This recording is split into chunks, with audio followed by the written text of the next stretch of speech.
Corona মহামারী ধাক্কা কাটিয়ে ওঠার আগে আবারও বিশ্বে চোখ রাঙানি দিচ্ছে অ্যামপক্স নামে নতুন একটি ভাইরাস। আফ্রিকা সহ বেশ কয়েকটি দেশে জরুরি অবস্থা জারি করেছে বিশ্ব স্বাস্থ্য সংস্থা। অ্যামপক্স মোকাবেলায় কঠোর অবস্থানে যাচ্ছে আফ্রিকার বিভিন্ন দেশ। ইউরোপের দেশ সুইডেনে দেখা মিলেছে অ্যামপক্সে আক্রান্ত রোগী। প্রতিবেশী রাষ্ট্র পাকিস্তানে বিদেশ ফেরত 3 জনের শরীরে উপস্থিতি পাওয়া গেছে অ্যামপক্সের।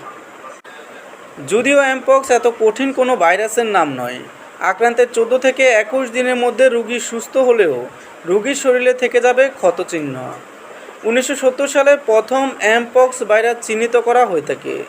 2023 সাল থেকে এখন পর্যন্ত সর্বমোট 27,000 মানুষের শরীরে বাসা বেঁধেছে অ্যামপক্স, যার মধ্যে মারা গেছে 1,000-এরও বেশি মানুষ। মৃত এবং আক্রান্তের মধ্যে সবচেয়ে বেশি রয়েছে তরুণ এবং শিশুরা।